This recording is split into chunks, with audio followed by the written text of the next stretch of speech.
கர்த்தருடைய பரிசுத்த நாமத்துக்கு ஸ்தோத்திரம். நாம் செய்திக்கு போவதற்கு முன்பாக ஒரு பாடலை பாடி நாம் செய்திக்குள் கடந்து போகலாம். நீர் திறந்தால் அடைப்பவன் இல்லை, நீர் கட்டினால் அதை இடிப்பவன் இல்லை. இந்த பாடலை நாம் கரங்களை தட்டி பாடுவோம். நீர் திறந்தால் அடைப்பவன் இல்லை, நீர் கட்டினால் அதை இடிப்பவன் இல்லை. நீர் திறந்தால் அடைப்பவன் இல்லை, நீர் கட்டினால் அதை இடிப்பவன் இல்லை. இல்லை இல்லை இல்லை என் வாசலை அடைப்பவன் இல்லை, இல்லை இல்லை இல்லை என்னை எதிர்ப்பவன் பூமியில் இல்லை. இல்லை இல்லை இல்லை என் வாசலை அடைப்பவன் இல்லை, இல்லை இல்லை இல்லை பவன் பூமியில் இல்லை.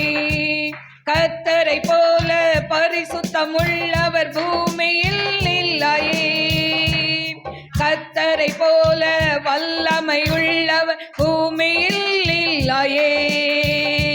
கர்த்தரை போல பரிசுத்தம் உள்ளவர் பூமியில் இல்லையே, கர்த்தரை போல வல்லமை உள்ளவர் பூமியில் இல்லையே.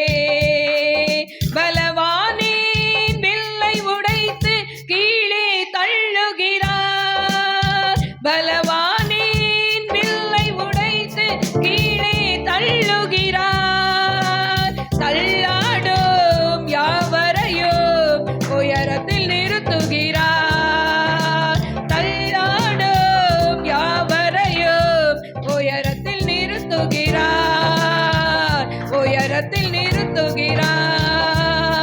இல்லை இல்லை இல்லை என் வாசலை அடைப்பவன் இல்லை, இல்லை இல்லை இல்லை என்னை எதிர்ப்பவன் பூமியில் இல்லை. இல்லை இல்லை இல்லை என் வாசலை அடைப்பவன் இல்லை, இல்லை இல்லை இல்லை என்னை எதிர்ப்பவன் பூமியில் இல்லை. நாசியின் சுவாசத்தால் செங்கடலை அவர் இரண்டாய் பிளந்தவராம், பார்வோன் சேனையை தப்ப விடாமல் கடலில் அழித்தவராம். நாசியின் சுவாசத்தால் செங்கடலை அவர் இரண்டாய் பிளந்தவராம், பார்வோன் சேனையை தப்ப விடாமல் கடலில் அழித்தவராம். மரண இருள் சூழ்ந்திடும் வேளையில் பஸ்கா ஆட்டுக்குட்டி, மரண இருள் சூழ்ந்திடும் வேளையில் பஸ்கா ஆட்டுக்குட்டி. வாதை எங்கள் கூடாரத்தை என்றோ மணுகாது, வாதை எங்கள் கூடாரத்தை என்றோ மணுகாது, என்றோ மணுகாது. இல்லை இல்லை இல்லை என் வாசலை அடைப்பவன் இல்லை, இல்லை இல்லை இல்லை என்னை எதிர்ப்பவன் பூமியில் இல்லை. இல்லை இல்லை இல்லை என் வாசலை அடைப்பவன் இல்லை, இல்லை இல்லை இல்லை என்னை எதிர்ப்பவன் பூமியில் இல்லை. தேவனை துதிக்கும் துதியாலே எரிகோ விழுந்தது, பவுலும் சிலாவும் துதித்த போது சிறையும் அதிர்ந்தது. துதியாலே எரிகோ விழுந்தது, பவுலும் சிலாவும் துதித்த போது சிறையும் அதிர்ந்தது. துதியாலே சாத்தானை கீழே தள்ளிடுவோம், துதியாலே சாத்தானை கீழே தள்ளிடுவோம். திறந்த வாசல் நம் முன்னே கொடியை ஏற்றிடுவோம், திறந்த வாசல் நம் முன்னே கொடியை ஏற்றிடுவோம், கொடியை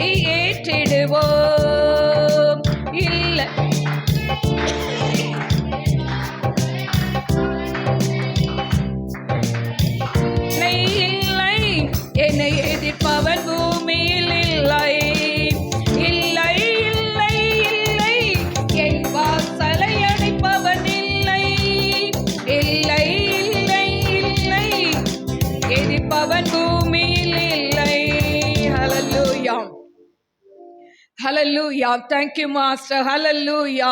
அப்பா உமக்கு ஸ்தோத்திரிக்கிற துதிக்கிற ஆண்டவரே, நீர் திறந்தால் அடைப்பவன் ஒருவனும் இல்லை ஆண்டவரே. நீர் கட்டினால் அதை இடிப்பவன் யார் ஆண்டவரே. ஏசப்பா உமக்கு ஸ்தோத்திரிக்கிற துதிக்கிற ஆண்டவரே. அப்பா உம நன்றியோடு ஸ்தோத்திரிக்கிற மகிமையின் தேவனே உமக்கு ஸ்தோத்திரிக்கிற ஆண்டவரே. எங்கே 2-3 பேர் கூடி ஜெபிக்கிறீர்களோ அந்த இடத்தில் நான் வருவேன் என்று சொன்ன தேவன் எங்கள் மத்தியில் இப்பொழுது அசைவாடி கொண்டிருக்கிறதுக்காய் ஸ்தோத்திரிக்கிறேன். எல்லா சத்துருவின் அந்தகார வல்லமைகளை இயேசு கிறிஸ்துவின் அதிகாரமுள்ள நாமத்து மூலம் கட்டுகிற ஆண்டவரே. ரிபதரை கன் ஷப்லிஹோதனை பிலகதனை ருக்கதனை கரபலபரபா ரிமா ஷல்பிஹோதனை கரபா ஓரிபி கபௌரி அந்தராலர் பி கரபா. வாக்கு கடங்கா பெருமூச்சுகளோடு எங்களுக்காய் பரிந்து பேசுகிற தேவனா எங்கள் மத்தியில் நீர் அசைவாடி கொண்டிருக்கிறதுக்காய் ஸ்தோத்திரிக்கிறேன் ஆண்டவரே. ரிபா லபகதனை மேயா சப்லிஹோதனை கரபா ஓரிபி கபௌரி அந்தராலர் பி கரபா. அப்பா துதியினால ஆண்டவரே, அப்பா பவுலும் சீலாவும் துதிக்கும் போது சிறைச்சாலை அஸ்திபாரம் அசைந்தது போல அப்பா இந்த இடத்துல வந்திருக்கிற நம்முடைய பிள்ளைகள் இப்பொழுது வாயை திறந்து நல்லா துதிக்கட்டும் டாடி, நல்ல ஸ்தோத்திரங்களை ஏறெடுக்கட்டும் ஆண்டவரே. ரிபா லக்க ஷப்லிஹோதனை ஆன்லைன்ல பார்க்கிற நம்முடைய பிள்ளைகள் எங்களோடு இணைந்து ஆண்டவரை ஆராதிக்கட்டும் ஆண்டவரே. ரிபா தரை கன் மன்ஷல் பிஹோதனை லபிகதனை கரபா. கரங்களை தட்டி நல்ல அந்நிய பாஷையில பேசலாமா? ஓரபௌலியா கரபா. அபிஷேகம் பெற்றவர்கள் மௌனமா இருக்க கூடாது. ஹல்லேலூயா. மரித்தவர்கள் தான் மௌனத்தில் இருப்பார்கள். ரிதரை கன் ஷபரபலபரபா கரபா. கட்டுகள் உடையட்டும் ஆண்டவரே, அந்தகார கிரியைகள் விலகட்டும் ஆண்டவரே. ரிமாதா லைகன் ஷபரபலபரபா. ஒவ்வொருத்தர் மீது உம்முடைய அக்கினியை ஊற்றுங்க. ரோத்தனை கரபோ. Blood of Jesus. இயேசுவின் நாமத்து மூலம் போராடுகிற பொல்லாத ஆவியே, இயேசுவின் நாமத்து மூலம் உன்னை கடிந்து ஜெபிக்கிறேன். ஓ லக்கதனை பொல்லக சத்துருபிஹதனை. Blood of Jesus. Blood of Jesus. அக்கினி இறங்கட்டும் ஆண்டவரே. நம்முடைய பட்சிக்கிற அக்கினி இந்த இடத்துல இறங்கட்டும் ஆண்டவரே. ரிமா ஷப்லிஹோதனை கரபா ஊரபா கரபா. மனதுல பல கேள்விக்குறியோடு இந்த இடத்துல வந்திருக்கிற அநேகர் உண்டு. ரத்தினா கரபா. எதிர்காலத்தை குறித்தான ஒரு பயம். ரிபா ஷல்பிஹோதனை கரபா ரகந்தராலர் பி கரபா. வயதுகள் கடந்து போகிறது. ஓரிபி கம்தியா லக்கன் ஷலர் பி கரபா. என் பிள்ளைகளின் எதிர்காலம் என்ன என்று சொல்லி அநேகர் இந்த இடத்துல கேள்விக்குறியோடு வந்து அமர்ந்திருக்கிறீங்க. ரியா தோலை கன் ஷல்பிஹோதனை கரபா. நீ கவலைப்படுவதினால் ஒரு முழத்தை கூட்டவோ குறைக்கவோ முடியாதே.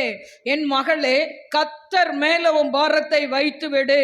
அவர் உன்னை ஆதரிக்கிற தேவான். ஐ லவ் ஷல்பிஹோதனை கரபா ஓரி கரபா தீமா லக்கஷா துர்பிஹா. உன்னை இம்மட்டுமாய் நடத்தினவர் இனி உன்னை நடத்தவர் வல்லவராய் இருக்கிறார். சோர்ந்து போகாதே. ரீபா லக்கந்தியா ஓரிபி கரபா தீரபா கரபா ரீகன்ஷலோ. ஆன்லைன்ல பார்க்கிறோமுடைய பிள்ளைகள் அநேகர் ஆண்டவர வாழ்க்கையில் ஆண்டவர பிரச்சனையை சந்தித்து கொண்டு அப்பா வேதனையோடு தகப்பனே எதை எடுத்தாலும் அது ஊரபௌலியா கரபா ஊரபா கரபா முன்னேற முடியலையே சொல்லி கவலையோடு அப்பா இந்த செய்தியை கேட்டுக்கொண்டு இருக்கிற ஆண்டவரே, இந்த கத்தாவே ஆண்டவரே, ஜெபத்துல கலந்து கொண்டு இருக்கிற ஒவ்வொரு பிள்ளைகளுடைய மன பாரங்கள் சஞ்சலங்களை எடுத்து போடுவீராக டாடி. ரிமா லக்க ஷல்பிஹோதனை கரபா ரகதனை கரபா ஓரிபி கரபா. நீர் வேண்டுவதற்கு நினைப்பதற்கு மேலாக அற்புதத்தை செய்கிற தேவன் எங்கள் மத்தியில் நீங்க அசைவாடி கொண்டு இருக்கிறதுக்காய் ஸ்தோத்திரிக்கிறேன். எங்க மத்தியில் அசைவாடி கொண்டு இருக்கிறதுக்காய் ஸ்தோத்திரிக்கிறேன். இந்த எல்லை எங்கிலுமாய் உம்முடைய ரத்தத்தை தெளிக்கிறேன். சிலுவை நிழலுக்குள் மறைத்து நீங்க பேசுங்க டாடி. ஓரிபி கரபோ தியானமா கரபா ஓரமா திகபோ ரிபா கரபா தீலா கஷல் பிஹோதனை ஓரபா கரபா. ஆண்டவரே, ஒரு மனுஷியுடைய சத்தத்தை அல்ல, தேவ சத்தத்தை உம்முடைய பிள்ளைகள் கேட்கட்டும். இயேசுவின் நாமத்தில் கேட்கிறேன் பிதாவே, ஆமென். கர்த்தருடைய பரிசுத்த நாமத்துக்கு ஸ்தோத்திரம். இந்த நாளில் வந்திருக்கிறவங்க அனைவருக்கும், ஆன்லைன்ல பார்க்கிறவங்க அனைவருக்கும் ஆண்டவராகிய இயேசு கிறிஸ்துவின் நாமத்தில் என் நன்றியையும் வாழ்த்துதலையும் தெரிவித்துக் கொள்கிறேன். ஹல்லேலூயா. எத்தனை பேர் சந்தோஷமா இருக்கிறீங்க? நல்ல ஹல்லேலூயா சொல்லுவோமா? ஹல்லேலூயா. ஹல்லேலூயா. கர்த்தர் நல்லவர். இந்த மாதத்தினுடைய வாக்குத்தத்தம், தேவன் செய்வதை தடுப்பவன் யார்? ஹல்லேலூயா. கர்த்தர் நம்ம வாழ்க்கையில செய்ய நினைத்ததை யாராலையும் தடுக்க முடியாது. போன சண்டே நம்ம அதை குறித்து நாம் பார்த்தோம். இந்த சண்டையில அதன் தொடர்ச்சியை திரும்ப நாம் பார்க்கலாம். கருமையான தெய்வ பிள்ளைகளே, ஆண்டவர் நம் வாழ்க்கையில சில காரியங்களை செய்ய நினைக்கும் போது சத்துரு பலவிதத்துல நம்ம வாழ்க்கையில தடைகளை கொண்டு வருவான். ஆனால் வேதம் சொல்கிறது, மீகா 2:13 தடைகளை நீக்கி போடுகிறவர் நமக்கு முன்பாய் நடந்து போகிறார் என்று. ஹல்லேலூயா.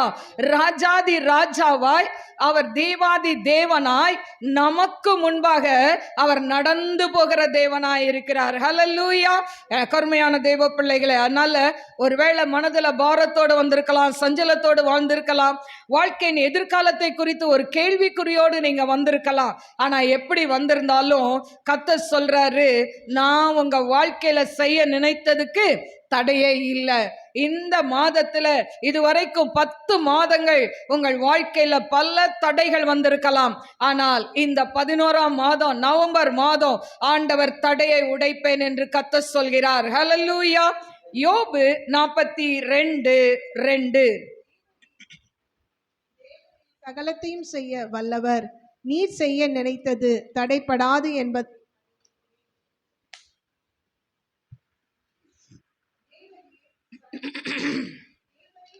தேவரீர் சகலத்தையும் செய்ய வல்லவர், நீ செய்ய நினைத்தது தடைப்படாது என்பதை அறிந்திருக்கிறேன். ஹல்லேலூயா. இன்னைக்கு உங்க வாழ்க்கையில ஆண்டவர் செய்ய நினைத்த காரியம் ஒரு நாளும் தடைப்படாது. ஹல்லேலூயா. எந்த மாந்திரிகமும் உங்களை தடை செய்ய முடியாது. இதுவரைக்கும் அநேக மாந்திரங்களை செய்து மந்திரவாதிகளுக்கிட்ட போய் மந்திரத்தை செய்து உங்க குடும்பத்தை அழிக்கணும், வேரோட தூக்கணும் நினைச்ச அப்படிப்பட்ட ஜனங்கள் மத்தியில ஆண்டவர் சொல்றாரு, அவங்க செய்ய நினைச்சதெல்லாம் நடக்கவே நடக்காது. ஹல்லேலூயா. ஆண்டவர் 2000 ஆண்டுகளுக்கு முன்பாக அவர் கல்வாரி சிலுவையில நமக்காய் ரத்தம் சிந்தி அவர் ஜெய கிறிஸ்துவாய் இருக்கிறார். அந்த ஜெய கிறிஸ்துவாகிய ஆண்டவர் நம்மோடு கூட இருக்கிறார். யார் யார் கூட எல்லாம் தேவன் இருக்கிறாரோ அவங்க செய்யறதெல்லாம் வாய்க்கும். ஹல்லேலூயா. எனக்கு அருமையான தேவ பிள்ளைகளே, ஒருவேளை ஆன்லைன்ல பாக்குறவங்க உங்க பிள்ளைகளுடைய திருமண காரியங்கள் நடக்கலன்னு சொல்லி கவலைப்பட, இல்லாட்டா குழந்தை பாக்கியம் இல்லைன்னு கவலைப்படலாம். வந்திருக்கிற உங்கள அநேகர் உங்க பிசினஸ் இல்லைன்னா உங்க கணவனுடைய ரட்சிப்புக்காக, இல்லாவிட்டால் உங்களுடைய அதாவது வருமானத்துக்காக ஒருவேளை கலங்கி தவித்து கொண்டு இருக்கலாம். நல்ல வேலை இல்லையே, குடும்பத்தை ரன் பண்ண முடியலையே, இப்படி பல கவலைகள் உங்களை ஆட்கொண்டு இருக்கலாம். ஏன் தெரியுமா? பிசாசானவன் கொல்லவும் அழிக்கவும் வருகிறான். அல்லேலூயா. இன்னைக்கு அநேக கிறிஸ்தவர்களை பிசாசு எதுல கட்டி வைத்திருக்கிறான் என்று சொன்னால், ஒன்னு பாவம் என்கிற ஒரு சிறைக்குள்ள, இன்னொன்னு கவலை. அதாவது எனக்கு கருமையான தேவ பிள்ளைகளே, இந்த பாவம் என்கிற சிறையை விட்டு நம்ம வெளியே வந்துட்டோம். ஆனா இப்போ நமக்குள்ள இருக்கிறது என்ன தெரியுமா? கவலை, பாரம், கண்ணீர். ஏன் சொன்னா, இந்த கவலை, பாரம், கண்ணீரை கொடுத்து வீட்டுல சமாதானத்தை எடுத்து நம்ம ஆண்டவரோடு வைத்திருக்கிற தொடர்பை என்ன பண்றான்? முறித்து விடுகிறதுக்கு பிசாசு நிறைய திட்டங்களை தீட்டுகிறான். அல்லேலூயா. எனக்கு அருமையான தேவ பிள்ளைகளே, நாம பாருங்க, நிறைய நேரம் ஆண்டவர் சொல்றாரு, நீ கவலைப்படாத, நான் உன்னோட இருக்கிறேன், பயப்படாத, நான் உன் கூட இருக்கிறேன், ஆண்டவர் சொல்லிக்கிட்டே இருக்கிறார். ஆனா நம்ம ஒரு நாளைக்கு ஒரு முறையாவது கவலைப்படாம இருக்கிறோமா? கொஞ்சம் யோசித்து பாருங்க. ஏதாவது ஒரு வழியில ஏதாவது ஒருத்தர் நம்மளை புண்படுத்துவார்கள், காயப்படுத்துவார்கள், நம்மளை வேண்டாத வார்த்தைகளை சொல்லி நிந்திப்பார்கள். இதையெல்லாம் கேட்கும் போது நாம் என்ன பண்றோம்? ஒரு நாளைக்கு ஒரு தடவையாவது மனம் உடைஞ்சுதான் போவோம். அல்லேலூயா. சில நேரங்கள் ஆண்டவரே நீங்க இருக்கிறீங்களா, நீங்க என் கூட தான் இருக்கிறீங்களா? கிதியோன் கேட்டது போல நாம் கேட்டுக்கொண்டு இருக்கிறோம். அல்லேலூயா. கிதியோன் கேட்டான், ஆண்டவரே நீங்க ஏன் கூட இருந்தா இதெல்லாம் ஏன் சம்பவிக்கிறது இருக்கிறது என்று சொல்லி இன்னைக்கு நம்ம அநேக நேரங்கள் அப்படிதான் கேட்கிறோம். ஆண்டவரே நீங்க என் கூட இருந்தா ஏன்பா இந்த பிரச்சனை, ஏன் இந்த போராட்டம், ஏன் இந்த கண்ணீர், ஏன் இந்த கலக்கம், ஆண்டவர்கிட்ட கேள்வி மேல கேள்வி கேட்கிறோம். ஆனா இன்னைக்கு உங்க குடும்பத்துல இருக்கக்கூடிய வறுமைகள், உங்க குடும்பத்துல இருக்கக்கூடிய தடைகள் எல்லாவற்றையும் ஆண்டவர் இந்த மாதத்துல என்ன பண்ண போறாரா, எடுத்து போடுவேன்னு சொல்றார். அதுதான் தேவன் செய்ய நினைத்ததை தடுப்பவன் யார்? ஹல்லேலூயா. ஒருத்தனாலும் தடுக்க முடியாது, எந்த மனுஷனாலும் தடுக்க முடியாது, எந்த மந்திரவாதியாலும் தடுக்க முடியாது. ஹல்லேலூயா. பிசாசை எதிர்த்து நில்லுங்கள், அவன் ஓடி போவான் என்று சொல்லப்பட்டிருக்கு. நம்ம என்ன பண்றோம், பிசாசை எதிர்த்து நிற்க மாட்டோம். ஐயோ பிசாசு, இப்படி பார்த்தா பிசாசு, இந்த பக்கம் பிசாசு. ஹல்லேலூயா. என கருமையான தேவ பிள்ளைகளே, பிசாசை எதிர்த்து நிற்க கற்றுக்கொள்ளுங்க. உங்க குடும்பத்துல குழப்பம் வருதா, கணவன் மனைவிக்குள்ள பிரச்சனை வருதா, ஒருவேளை சண்டை வருதா, நம்ம என்ன பண்ணணும், நம்ம உடனே நினைக்கிறோம் எங்க வீட்டுக்காரர் ரொம்ப மோசம், எங்க மனைவி ரொம்ப மோசம், பிள்ளைகள் ரொம்ப மோசம். இல்ல, இவர்களுக்குள்ள கிரியை செய்கிற பிசாசை கட்டி ஜெபம் பண்ணுங்க. ஹல்லேலூயா. கணவன் பிசாசு கிடையாது, மனைவி பிசாசு கிடையாது, பிள்ளைகள் பிசாசு கிடையாது. இவர்களை ஆதிக்கம் செலுத்தக்கூடிய அந்த உலகத்துல உள்ள அதிபதி யாரு? பிசாசு. இந்த பிசாசை கட்டுனீங்கன்னா குடும்பத்துல சமாதானத்தை பார்ப்பீங்க. ஹல்லேலூயா. நம்ம அப்படி செய்யறதே கிடையாது. குடும்பத்துல ஒரு பிரச்சனைன்னு வந்துட்டா நம்ம சோர்ந்து போய் ஒண்ணு முடங்கிடுவோம், இல்லைன்னா வீட்டை ரெண்டாக்கிடுவோம். ஹல்லேலூயா. சில பெண்கள் அமைதியா இருப்பாங்க, சில பெண்கள் வீட்டை ரெண்டாக்கிடுவாங்க. ஹல்லேலூயா. நம்ம எந்த இதுல இருக்கிறோம் சற்று யோசித்து பாருங்க. என கருமையான தெய்வ பிள்ளைகளே, கடந்த வாரத்துல ஆண்டவர் செய்ய நினைத்தது யார் யார் வாழ்க்கையில எல்லாம் தடைப்படல, ஏன் தடைப்படலன்னு சொல்லி நம்ம பார்த்தோம். ஒன்னு, எசேக்கியா ராஜா வாழ்க்கையில தேவன் செய்த காரியம் தடைப்படல. ஏன் தடைப்படல, அதை நீங்க யூடியூப்ல போய் பாருங்க. யோபு வாழ்க்கையில தேவன் செய்ய நினைத்த காரியம் தடைப்படல. ஏன்? அதே போல பவுல் சீலா வாழ்க்கையில தேவன் செய்ய நினைத்த காரியம் தடைப்படல. ஏன்? அதே போல எனக்கு கருமையான தேவ பிள்ளைகளே, தானியேல் வாழ்க்கையில தேவன் செய்ய நினைத்த காரியம் தடைப்படல.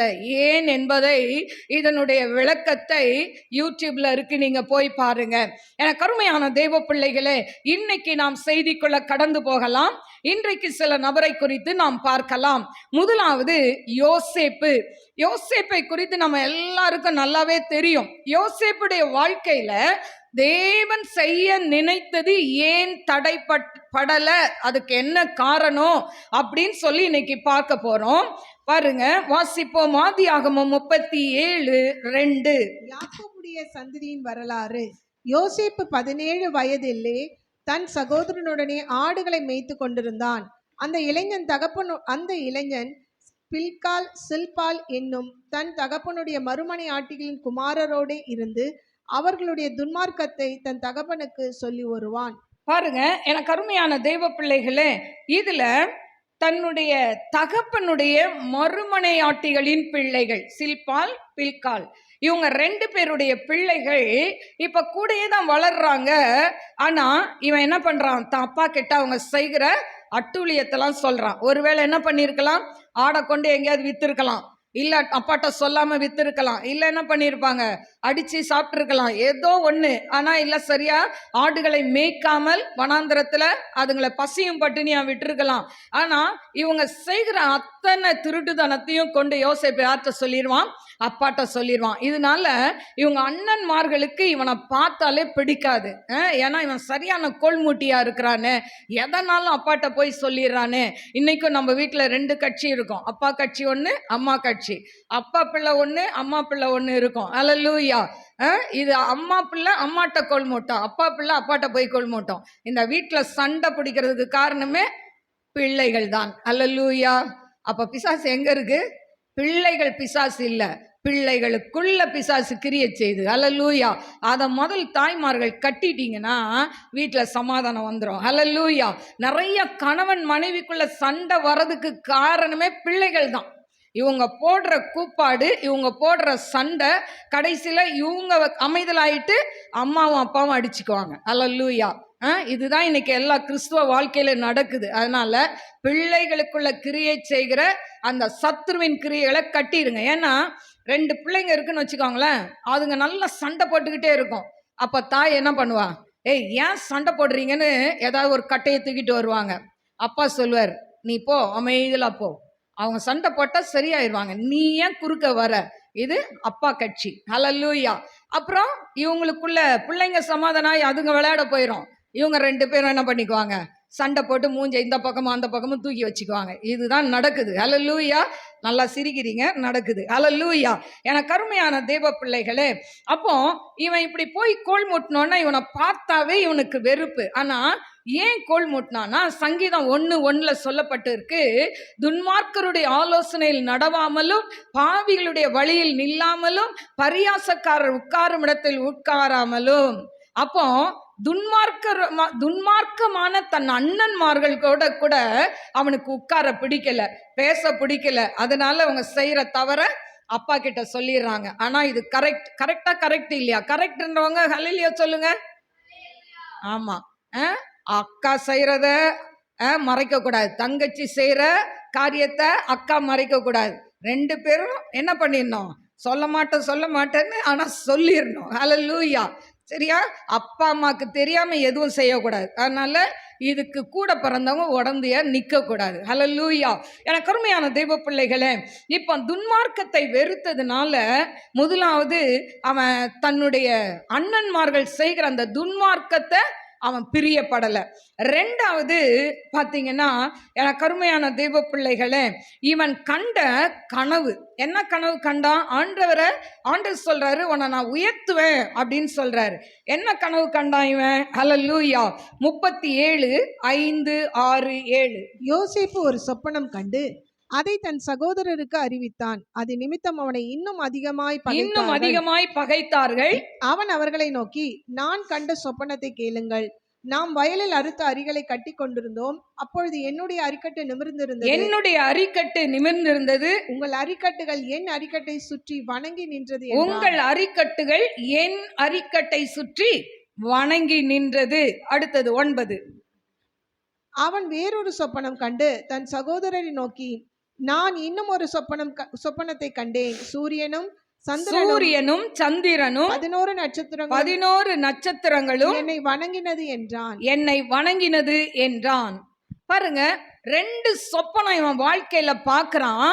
இந்த 2 சொப்பனங்களையும் இவன் கண்டதுனாலதான் இவன் வாழ்க்கையில பிரச்சனை. ஹல்லேலூயா. இந்த 2 சொப்பனங்களையும் கண்டு இவன் போய் தான் பிறந்த அதாவது கூட பிறந்தவங்க கிட்டையும் அப்பா அம்மா கிட்டையும் சொன்னதுதான் தப்பு. ஹல்லேலூயா. நிறைய தடவை பார்த்தீங்கன்னா, ஆண்டவர் நமக்கு சில காரியங்களை வெளிப்படுத்துவார். ஆனா அந்த காரியங்களை நம்ம என்ன பண்ணணும், நாம் மனதுக்குள்ளே வைத்து கொள்ள வேண்டும். ஏன்னா மரியாள் இதையெல்லாம் மனதுக்குள் வைத்து கொண்டாள் என்று புதிய ஏற்பாட்டில் பார்க்கிறோம். அப்படிதானே? எனக்கு அருமையான தேவ பிள்ளைகளே, நம்ம ஆண்டவர் சில காரியங்களை சொன்ன உடனே நம்ம என்ன பண்றோம், உற்சாகத்துல போய் எல்லார்கிட்டையும் என்ன பண்ணிடுறோம், மோளை மட்டும்தான் நம்ம கையில் இருக்காது, ஆனால் எல்லாருக்கிட்டையும் சொல்லிடுவோம். நம்ம பார்க்குறவங்க கிட்ட சொல்லிடுவோம், நம்ம கிட்ட பழகுறவங்க கிட்ட சொல்லிடுவோம். ஏன்னா ஒரு காலத்தில் நானும் அப்படிதான் சொன்னேன். ஆண்டவர் நிறைய சொப்பனங்களை கொடுப்பார். ஆனால் ஒரு முறை ஆண்டவர் சொன்னார், வலசரவாக்க ஏரியாவில் நாங்கள் இருக்கும்போது நிறைய இடத்துல வீடு தேடணும். ஆனால் ஆண்டவர் சொன்னார், பூந்தமல்லிக்கு போ. ஆண்டவர் பூந்தமல்லிக்கு போன்னு சொன்னார். ஆனால் சொன்ன உடனே நான் எல்லாருக்கிட்டையும் நான் நிறைய சர்ச்சில் போய் பேசும்போது சொல்லுவேன், ஆண்டவர் எங்களை பூந்தமல்லிக்கு போக சொல்லியிருக்கிறார், ஆண்டவர் பூந்தமல்லியில் எங்களுக்கு வீடை கொடுப்பார் இப்படின்னு போய் எல்லா இடத்துலையும் பிரசங்கம் பண்ணிட்டு வந்துட்டேன். அந்த பிரசங்கம் பண்ணினதின் விளைவு 7 வருஷம் நாங்கள் காத்திருந்தோம். ஏன்னு சொன்னால் 2011 ஆண்டவர் அந்த வெளிப்பாடை கொடுத்தான். 11 எனக்கு அருமையான தெய்வ பிள்ளைகளே. ஆனால் இந்த வீட்டுக்கு வரும்போது 2018. அவ்வளோ நாள் ஆண்டவர் இந்த பூந்தமல்லியை சுற்றி வர வைத்தார். அல்லேலூயா. பாருங்க, 2 நாளில் இஸ்ரவேல் ஜனங்கள் என்ன பண்ணிடலாம், அந்த இதை கடந்து போயிடலாம். ஆனால் அவங்கள வனாந்திரத்தில் 40 நாள் நடக்க வைக்கிறாரா? 40 அதாவது வருஷங்கள் என்ன பண்றாரு, நடக்க வைக்கிறார். அப்போ எனக்கு அருமையான தேவ பிள்ளைகள், அதே போலதான் எங்க வாழ்க்கையில சொப்பனத்தை சொன்னதுனால பிசாசு தடை பண்ணி கொண்டே வந்தான். ஆனாலும் சொன்னதை தேவன் செய்யாமல் விடுவதே இல்லை. அவர் செய்ய நினைத்ததை தடுப்பவன் யார்? எவ்வளவு தடைகள் வந்தாலும் ஆண்டவர் இந்த சொன்ன இடத்துக்கு எங்களை கொண்டு வந்து நிறுத்தினார். அதே போலதான் யோசேப்பு வாழ்க்கையில அவன் கண்ட சொப்பனம் அரிக்கட்டு, ஏன் அரிக்கட்டு நிமிந்து நிக்குது, எல்லாம் என்னை சுத்தி நிக்குது. அந்த சுத்தி நிக்கிற அரிக்கட்டு யாரு தெரியுமா? அவன் அண்ணன்மார்கள். அடுத்தது அவன் சொல்றான், சூரியன் சந்திரன் அதாவது நட்சத்திரங்கள் எல்லாம் என்னை வணங்கி நிக்குது. அப்ப இது யாரு? அப்பா அம்மா சகோதரர்களை குறிக்குது. அப்போ இப்படி சொன்ன உடனே இவனை என்ன பண்ணாங்க? ரொம்ப பகைத்தார்கள். என கருமையான தேவ பிள்ளைகளே, அப்பதான் சொல்றாங்க, வாசிப்போமா? 37:19. ஒருவரை ஒருவர் நோக்கி, இதோ சொப்பனக்காரன் வருகிறான், இதோ சொப்பனக்காரன் வருகிறான், நான் அவனை கொன்று, நாம் அவரை கொன்று இந்த குழிகள் ஒன்றிலே அவனை போட்டு, இந்த குழிகளில் ஒன்றில் அவனை போட்டு ஒரு துஷ்ட மிருகம் அவனை பட்சித்தது என்று சொல்லுவோம் வாருங்கள். துஷ்ட மிருகம் பட்சித்தது என்று சொல்லுவோம் வாருங்கள். அவனுடைய சொப்பனங்கள் எப்படி முடியும் பார்ப்போம் என்றார்கள். பாருங்க எவ்வளவு ஒரு அவங்களுக்கு ஆதங்கம் இல்ல. ஆண்டவர் ஒரு வெளிப்பாடை கொடுத்தா பிசாசு என்ன பண்ணுது? கெட்சிக்கிற சிங்கம் போல நிக்குது. அது பிசாசு இல்ல, யாரு? கூட பிறந்தவங்க எப்படி நிக்கிறாங்க? இவன் எப்படி மேல வந்துருவான், எப்படி என்னை விட்டு உயர்ந்து வந்துருவான் பார்க்கலாமே, சேலஞ்ச் பண்ணி அவனை பரியாசம் பண்றாங்க. என்ன சொல்றாங்க? இந்த குழிக்குள்ள போட்டுட்டா நம்ம என்ன பண்ணலாம்? அவன் ட்ரெஸ் எடுத்துட்டு போய் ஒரு ஆட்டை அடிச்சு ரத்தத்துல தோச்சி அந்த துஷ்ட மிருகம் பீறி போட்டதுன்னு சொல்லிடலாம் அப்படின்னு சொல்லி அவங்க எல்லாம் ஐடியா பண்றாங்க. தண்ணி இல்லாத குழிக்குள்ள போட்டாங்க. போட்டுட்டு மனசாட்சியே இல்லாம பக்கத்துல உட்காந்து சாப்பிடுறாங்க. அல்லேலூயா! எப்படிங்க சாப்பாடு இறங்கும்? கூட பிறந்த சகோதரன், ரத்த சம்பந்தமான ஒரு சகோதரன், அவனை குழிக்குள்ள போட்டுட்டு இவங்க ஜாலியா உட்காந்து சாப்பிட்டுட்டு இருக்கிறாங்க. அந்த நேரத்துல இஸ்மவேலர் வந்த உடனே அதுல ஒருத்தன் சொல்றான், இவனை இப்படி குழிக்குள்ள போட்டு இவன் செத்துட்டான்னு சொல்றத காட்டிலும் நம்ம என்ன பண்ணலாம், இவனை இஸ்மவேலற்ற வித்துடலாம். 20 வெள்ளிக்காசுக்கு வித்துட்டாங்க. இப்போ அங்க இருந்து அவனை போத்திபார் கிட்ட கொண்டு போய் விட்டுறாங்க எகிப்துல. இப்போ இங்க போயிட்டா இவன் அடிமையானா இவன் வெளியே வரவே முடியாது. இவன் சொப்பனம் நிறைவேறாது. இன்னைக்கு உங்க வாழ்க்கையில கூட பிசாசு அப்படிதான். ஆண்டவர் ஒன்ன சொல்வார், நீ உன்னை ஆசீர்வாதமா வச்சிருப்ப, உன் குடும்பம் ஆசீர்வாதமா இருக்கும், நீ எழுந்து நிற்ப, உன் சொந்தங்கள் மத்தியில நீ தலை குனிஞ்சு நிக்க மாட்ட, கர்த்தர் உன்னை வாழ வைப்பார். இப்படியெல்லாம் ஆண்டவர் தீர்க்க தரிசனமா பல காரியங்களை சொல்லும் போது நம்ம என்ன பண்றோம்? ஆனா இப்படி சொல்லும் போது அதுக்கு அகெயின்ஸ்டா நம்ம வாழ்க்கையில நடக்கும். நீங்க நினைக்கிறீங்க சொன்ன உடனே தீர்க்க தரிசனம் அப்படியே நிறைவேறும் சொல்லி. சில தீர்க்க தரிசனங்கள் உடனே நிறைவேறும், சில தீர்க்க தரிசனங்கள் பல ஆண்டுகள் சென்று நிறைவேறும். ஹல்லேலூயா! என கருமையான தேவ பிள்ளைகளை என் வாழ்க்கையில எடுத்துக்கொண்டால் பாருங்க, 1984 ரட்சிக்கப்பட்டேன். ஆனா ரட்சிக்கப்பட்ட உடனே அந்த ஒரு அருள்ராஜ் என்கிற ஒரு தீர்க்கதரிசி, அந்த பிரதர் சொன்னாங்க, உன்னை ஒரு தீர்க்கதரிசியா எடுத்து பயன்படுத்துவேன், உனக்கு பின்னால ஒரு கூட்டம் வரும் அப்படின்னு சொன்னார். இது எப்போ நடந்ததுன்னா 1984. ஆனா அது நிறைவேறியது எப்பன்னா 1994. இந்த 10 வருடமும் ஆண்டவர் என்னை புடமிட்டார். அவ்வளவு ஒரு புடமிடுதல். ஏன்னு சொன்னா என்னுடைய குடும்பம் அந்த நாட்கள்ல மாந்திரிகத்தினால பிடிக்கப்பட்டு குடும்பம் பிரிந்து போகக்கூடிய ஒரு சூழ்நிலை, ஒரு பயங்கரமான ஒரு கண்ணீரின் பள்ளத்தாக்குல நான் கடந்து போனேன். என்னை குறித்து யாருக்குமே தெரியாது, சொந்தங்களுக்கு தெரியாது, யாருக்குமே தெரியாது நான் படுகிற பாடுகள், உபத்திரங்கள், ஏன் கூட பிறந்தவங்களுக்கு கூட தெரியாது. அந்த அளவுக்கு ஒரு பாடு உபத்திரத்தின் வழியாய் 10 ஆண்டுகள் கடந்து வந்தேன் என கருமையான தேவ பிள்ளைகளே. ஆனா அந்த செய்வனை அப்பதான் நான் ஜோமன், ஆண்டவரே எனக்கு இந்த செய்வனை கட்டுல விடுதலை கொடுத்தா இப்படிப்பட்ட ஜனங்களுக்காய் நான் ஜெபிப்பேன் என்று சொல்லி ஆண்ட அந்த கிஃப்டை கேட்டு வாங்கினேன். இன்னைக்கு அநேக குடும்பங்கள்ல இருக்க கட்டுகளை தேவன் உடைத்து கொண்டு இருக்கிறார். ஹல்லேலூயா! ஆனா அதுக்கு 10 வருடங்கள் என்னை புடமிட்டார். ஹல்லேலூயா. இன்னைக்கு உங்க வாழ்க்கையில உபத்திரம் வருதா, வேதனை வருதா, கண்ணீர் வருதா, பாடுகள் வருதா? ஆனா எந்த உபத்திரத்தின் வழியா நீங்க கடந்து போறீங்களோ அதே காரியத்தில் ஆண்டவர் உங்களை எடுத்து பயன்படுத்துவார். ஹல்லேலூயா. அதனால உபத்திரத்தை கண்டு நீங்க பயப்படாதீங்க. ஏன் சொன்னா இந்த உலகத்துல உபத்திரப்படுவது நல்லது என்று ஆண்டவர் சொல்றார். ஹல்லேலூயா. என கருமையான தெய்வ பிள்ளைகளே, அதனால சோர்ந்து போகாதீங்க. உங்க வாழ்க்கை மறுபடி ஆண்டவர் எடுத்து கட்டுவார். உங்க அலங்கம் கட்டப்படும், உங்க குடும்பம் கட்டப்படும். உங்கள் பிள்ளைகள் உங்கள் குடும்பத்தை சுற்றிலுமாய் ஒலிவ மர கன்றுகளை போல் இருப்பார்கள். இன்னைக்கு உங்களை நேசிக்காத உங்க கணவன் உங்களை அதிகமாய் நேசிக்கும் ஒரு காலம் சமீபமாய் இருக்கிறது என்று கர்த்தர் சொல்கிறார். உங்களை நேசிக்காத உங்க மனைவி, உங்களை புரிந்து கொள்ளாத உங்க மனைவி உங்களை புரிந்து கொள்ளும் நாட்கள் சமீபம் என்று கர்த்தர் சொல்கிறார். ஹல்லேலூயா. தேவன் செய்ய நினைத்ததை ஒருத்தரை தடுத்து நிறுத்த முடியாது. ஹல்லேலூயா. இப்போ இவனை இவ்வளோ பரியாசம் பண்ணுனாங்க. ஆனாலும் பாருங்க, இவனை இப்போ போத்திபார் வீட்டில் வித்துட்டாங்க. ஆனா இவன் போன நேரத்துல போத்திபாருடைய வீடை கர்த்தர் ஆசீர்வதிக்கிறார். இவன் நிமித்தம், யோசேப்பின் நிமித்தம், நீங்க ரட்சிக்கப்பட்ட நீங்க எங்க போனாலும் உங்க நிமித்தம் உங்க கம்பெனி ஆசீர்வதிக்கப்படும். உங்க நிமித்தம் நீங்க வேலை செய்யற வீடுகள் ஆசீர்வதிக்கப்படும்.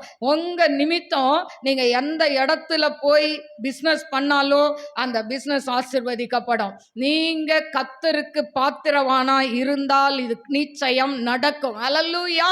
என கருமையான தெய்வ பிள்ளைகளே, இப்போ போத்திபார் வீட்டுக்கு போயிட்டான்.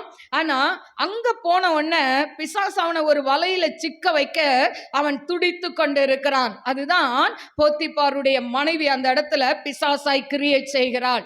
அவள் தகாத உறவுக்கு அழைக்கும் பொழுது, அந்த போத்திபாருடைய மனைவி அழைக்கும் போது யோசேப்பு அந்த இடத்துல தன் வஸ்திரங்களை விட்டு ஓடினான் என்று சொல்லப்பட்டிருக்கு. ஹல்லேலூயா. என கருமையான தெய்வ பிள்ளைகளே, இன்னைக்கு நம்ம வேலை செய்யற இடத்துல, அதாவது பிசினஸ் பண்ற இடத்துல, படிக்கிற காலேஜில், ஸ்கூல்ல, எந்த இடத்துலையும் பிசாசு நம்மளை எப்ப வீழ்த்தலான்னு காத்துக்கிட்டே இருப்பான். ஏன்னு சொன்னா இது உலகப்புறமா இருக்கிறவங்களுக்கு இந்த சோதனை வரவே வராது, அது ரேர். ஆனா ஆண்டவருடைய பிள்ளைகளுக்கு இந்த சோதனை வரும். ஏன் தெரியுமா? உங்களை ஆண்டவருடைய அன்பை விட்டு எப்படியாவது இழுக்கணும். நீங்க அதாவது நித்திய வாழ்வுக்கு போகக்கூடாது, அதாவது நரகத்துக்கு போகணும்னு சாத்தான் என்ன பண்ணுவான்? நல்லா ஜெபம் பண்றீங்களா, நல்லா வர்ஷிப் பண்றீங்களா, அவங்கள தான் குறி வைப்பான். ஹல்லேலூயா. எதுலையாவது ஒரு இச்சையில விழுந்து விட மாட்டீங்களா, காத்துக்கிட்டே இருப்பான். நீங்க இங்க வர்றீங்க, ஆண்டவருடைய பிள்ளைங்க, ஆண்டவருடைய ரத்தத்தால கழுவப்பட்டிருக்கிறீங்க, அபிஷேகம் பெறுறீங்க, வாலிப பிள்ளைகளா இருக்கிறீங்க. ஆனா இந்த வாலிப நாட்கள்ல சோதனை வராதுன்னு நினைக்கிறீங்களா? நிச்சயமா வரும். ஏன் அபிஷேகம் பெற்ற பிறகு உங்களுக்கு சோதனை வராதுன்னு நினைக்கிறீங்களா? வரும். ஆனா இந்த சோதனையை நம்ம தாண்டி வரணும்னா அந்த பரிசுத்த ஆவியானவர் தான் நமக்கு உதவி செய்யணும். ஹல்லேலூயா. அப்போ நம்ம என்ன செய்யணும்? வாலிபன் தன் வழியை எதனால் சுத்தம் பண்ணுவான்? வேத வசனத்தினால் அன்றோ என்று சொல்லப்பட்டிருக்கு. அப்போ வேத வசனத்தை நாம் வாசிக்கணும், தியானிக்கணும், அதன்படி நடக்கணும். இல்லைன்னா வேத வசனமே இல்லாம 5 நிமிஷம் ஜெபம் பண்ணிட்டு நீங்க காலேஜுக்கு போனீங்கன்னா, 5 நிமிஷம் ஜெபம் பண்ணிட்டு நீங்க வேலைக்கு போனீங்கன்னா, இல்லை நீங்க படிக்க போனீங்கன்னா, அப்போ உங்களால் அந்த பரிசுத்தத்துல நிற்கவே முடியாது. ஹல்லேலூயா. ஒரு பரிசுத்த பெரியவங்களுக்கு தான் பரிசுத்த வாழ்க்கையில நீங்க ஸ்டாண்ட் பண்ணணும்னு நினைச்சா ஒன்னே ஒண்ணுதான், நீங்க ஜெபிக்கிறது மட்டும் இல்ல, இந்த வேதத்தை எடுத்து வாசிக்கணும். ஹல்லேலூயா. வேதம் பார்த்தீங்கன்னா முகம் பார்க்குற கண்ணாடி. ஹல்லேலூயா. இது என்னதுங்க? இந்த வசனம் ஒரு கண்ணாடி மாதிரி. நம்ம வெளியில போறோம், எங்க இப்போ சர்ச்சுக்கு வந்திருக்கோம், நம்ம யாராவது ஒருத்தர் சொல்லுங்க, நான் கண்ணாடி முன்னால நிற்காம வந்தேன்னு சொல்லுங்க. நான் கண்ணாடி முன்னால நின்னேன். நீங்க சொல்லுங்க, யாராவது நான் கண்ணாடியே பார்க்கல, எழுந்தேன், அப்படியே கண்ணாடி பார்க்காம தலை வாரினேன், அப்படியே வந்தேன், சொல்லுங்க. சொல்ல முடியாது. அல்லேலூயா. என கருமையான தேவ பிள்ளைகளை, எப்படியாவது என்னது கடைசி நேரமாவது அப்படி கண்ணாடியில் போய் பார்த்து எப்படி இருக்கு, தலை ஒழுங்கா இருக்கா, சாரி நல்லா இருக்கா, இப்படி நம்ம பார்க்காம வரவே மாட்டோம். அதே போலதான் இந்த வேத வசனம். இதை டெய்லி எடுத்து பார்க்கணுங்க, வாசிக்கணும். ஆண்டவர் பேசுவார், ஒவ்வொரு நாளும் பேசுவார். இந்த வேத வசனம் பேசல, நம்ம நினைக்கிறோம் ஆண்டவர் பேசலையேன்னு சொல்றோம். பேசல, இந்த வேதத்தை எடுத்து வாசித்தாவே போதும், என்னோட கூட பேசும் ஆண்டவரேன்னு சொல்லிட்டு வாசித்து பாருங்க, பைபிளை கீழே வைக்க மாட்டீங்க. அல்லேலூயா. நம்ம அப்படி கிடையாது. ஒரு அதிகாரம் இந்த ஆன்டி உயிரம் வாங்குறாங்களே, ரெக்கார்ட் பண்ணி அனுப்பணுமே, அதனால கடன்னு வாசிப்பாங்க. அதுலயும் சிலர் மைண்ட்ல சில பாயிண்ட் எல்லாம் வச்சுக்கிறாங்க. கொஸ்டின் கேட்டா நம்ம ரவினா மாதிரி ஆளுங்க கரெக்டா சொல்றாங்க. அல்லேலூயா. என கருமையான தெய்வ பிள்ளைகளே, ஆனா பைபிள் எப்படி வாசிக்கணும்னா, எடுக்கும் போதே என்ன சொல்லணும்? ஆண்டவரே என் கூட பேசுங்கப்பா, இன்னைக்கு எதை குறித்து பேச போறீங்க, என் கூட பேசுங்கன்னு சொல்லிட்டு பைபிள் எடுத்து வாசிங்க. ஆண்டவர் அன்னைக்கு தேவையான வசனத்தை உங்களோட பேசுவார். சொல்லுவார், இந்த இடத்துக்கு நீ போவாத. நீங்க பிளான் பண்ணி வச்சிருப்பீங்க ஒரு இடத்துக்கு போகணும்னு, ஆனா ஆண்டவர் சொல்லுவார், எப்பா நீ அங்க போவாத, நீ போவாத, இன்னைக்கு போகக்கூடாது. பேசுவார், கட்டாயம் பேசுவார். ஹல்லேலூயா. அதனால வேத வசனத்துக்கு முக்கியம் கொடுங்க. பைபிள் சொல்லுது, இந்த யோசேப்பை அவனுடைய அந்த ஆண்டவர் கொடுத்த அந்த திட்டங்கள் நிறைவேறும் வரை வசனம் அவனை புடமிட்டதாம். ஹல்லேலூயா. இந்த வேத வசனம் தாங்க நம்மளை புடமிடும். அதாவது நம்ம எல்லாருமே ஆண்டவருடைய ரத்தத்தால கழுவப்பட்டோன்னு நீதிமான்கள் சொல்லிடுறோம். அப்ப நீதிமானுக்கு கோபம் வராதா? மோசைக்கே கோபம் வந்ததுல, இப்போ உங்களுக்கு எனக்கோ கோபம் வருமா வராதா? சிலர் சொல்லுவாங்க, பிள்ளைங்களை திட்டினா நீங்க என்ன இவ்வளவு கோவப்படுறீங்க? அப்போ எல்லாருக்குமே கோபம்ன்றது வரும். ஆனா நம்ம வாழ்க்கையில சில பிரச்சனைகளை கொடுத்து, சில போராட்டங்களை கொடுத்து, அப்படியே நம்மளை ஆண்டவர் என்ன பண்ணுவாரு? பக்குவப்படுத்தி தான் கடைசியில நீடிய சாந்தத்தை கொண்டு வருவார். எடுத்தோன்னே ரட்சிக்கப்பட்ட உடனே, நீங்களாம் என்ன ரட்சிக்கப்பட்டீங்க, சர்ச்சுக்கு பைபிளை தூக்கிட்டு போறீங்க, இன்னும் மாறலையே, எப்படிங்க மாறுவாங்க? படிப்படியாக தான் மாறுவாங்க. படிப்படியாக தான், சாகிற வரைக்கும் சிலர் மாறுவாங்க. ஏன்னு சொன்னா, முடிவு பரியந்த நிலைத்திருப்பவனே ரட்சிக்கப்படுவான். ஸோ அப்போ முடிவு பரியந்த நம்ம என்ன பண்ணுவோம்? நமக்குள்ள மாற்றம் ஆண்டவர் கொடுத்துக்கிட்டே தான் இருப்பார். அப்படி பூரணம் ஆயிட்டா அப்படியே மேலே தூக்கிடுவார். அல்லேலூயா. பூரணப்படாதனால தான் நீங்களும் நானும் இங்கே இருக்கிறோம். அல்லேலூயா. எனக்கு அருமையான தெய்வ பிள்ளைகளே, அப்போ பாருங்க, இவனுடைய அந்த சொப்பனை நிறைவேறிச்சு. யோசேப்பு அத்தேசத்துக்கு அதிபதியா இருந்து தேசத்தின் ஜனங்கள் யாவருக்கும் விற்றான். யோசேப்பின் சகோதரர் வந்து முகங்குப்புற தரையிலே விழுந்து யோசேப்பின் சகோதரர்கள் வந்து முகங்குப்புற தரையிலே விழுந்து அவனை வணங்கினார்கள். எனக்கு அருமையான தெய்வ பிள்ளைகளே, அப்போ முகங்குப்புற என்ன பண்றாங்க? விழுந்து வணங்குறாங்க. இதை தானே அவன் சொப்பனத்துல சொன்னான். எல்லா அறிக்கட்டும் என்ன அப்படியே என்ன பண்ணிச்சு? வணங்கி நின்றது அப்படின்னு சொன்னான்ல. எனக்கு அருமையான தேவ பிள்ளைகளே, அவன் சொப்பனம் நிறைவேறுகிறதை பார்க்கிறோம். அது மட்டுமல்ல, அவனை எகிப்து தேசம் முழுமைக்கும் தேவன் அதிகாரியாய் மாற்றினார். 41:40 43 41:40. நீ என் அரண்மனைக்கு அதிகாரியாய் இருப்பாய். உன் வாக்கின்படியே என் ஜனங்கள் எல்லாரும் அடங்கி நடக்க கடவர்கள். சிங்காசனத்தில் மாத்திரம் உன்னிலும் நான் பெரியவனாய் இருப்பேன் என்றான். பின்னும் பார்வோன் யோசேப்பை நோக்கி, பார், எகிப்து தேசம் முழுமைக்கும் உன்னை அதிகாரியாய் ஆக்கினேன் என்று சொல்லி பார்வோன் தன் கையில் போட்டிருந்த தன் முத்திரை மோதிரத்தை கழட்டி அதை யோசேப்பின் கையிலே போட்டு மெல்லிய வஸ்திரங்களை அவனுக்கு உடுத்தி பொன் சரப்பணியை அவன் கழுத்தில் தரித்து தன்னுடைய இரண்டாம் ரதத்தின் மேல் அவனை ஏற்றி தண்டனிட்டு பணியுங்கள் என்று அவனுக்கு முன்பாக கூறிவிட்டு எகிப்து தேசம் முழுமைக்கும் அவனை அதிகாரியாக்கினான். அல்லேலூயா. பாருங்க, அடிமையாய் வந்த யோசேப்புடைய வாழ்க்கையில எகிப்து தேசம் முழுமைக்கும் அவனை அதிகாரியாய் ஆக்க காரணம் என்ன தெரியுமா? அவனுக்குள்ள மன்னிக்கிற குணம் இருந்தது. அல்லேலூயா. அத்தனை அவனுடைய, அதாவது கூட பிறந்தவங்க அவனை என்ன பண்ணாங்க? குழியில போட்டாங்க, இஸ்மவேல்கிட்ட வித்தாங்க. ஆனாலும் அவங்கெல்லாம் வந்து எகிப்தில் வந்து தானியத்துக்கு வந்து கேட்கும் போது, முழங்கால் படியிடும் போது, தன் அண்ணன்மார்கள் என்று அறிந்தும் அவங்க கிட்ட என்ன பண்ணல? அவன் நினைச்சா இவங்க எல்லாரையும் இவங்க வேவுக்காரங்கன்னு சொல்லி ஜெயிலில் போட்டிருந்திருக்கலாம். செய்யல. அவங்களுக்கு ஆகாரம் கொடுத்து, அவங்க அப்பாவுக்கு ஆகாரம் கொடுத்து அவங்களை எல்லாம் போஷித்தான். அல்லேலூயா. ஒன்று, மன்னிக்கிற குணம் இருந்ததுனால தான் அவன் வாழ்க்கையில தேவன் செய்ய நினைத்தது தடைப்படவில்லை. அல்லேலூயா. ரெண்டாவது, இச்சைக்கு, பாவ இச்சைக்கு விலகி ஓடினான். அல்லேலூயா. இன்னைக்கு அநேகர் பார்த்தீங்கன்னா அந்த பாவத்துக்கு விலகி ஓடுகிற ஒரு அனுபவமே இருக்காது. அல்லேலூயா. எனக்கு அருமையான தேவ பிள்ளைகளே, அதாவது ஆலயத்துக்கும் வருவாங்க, சினிமாவும் பார்த்துக்குவாங்க, சினிமா பாடலை ஸ்டேட்டஸில் வைக்கவும் செய்வாங்க.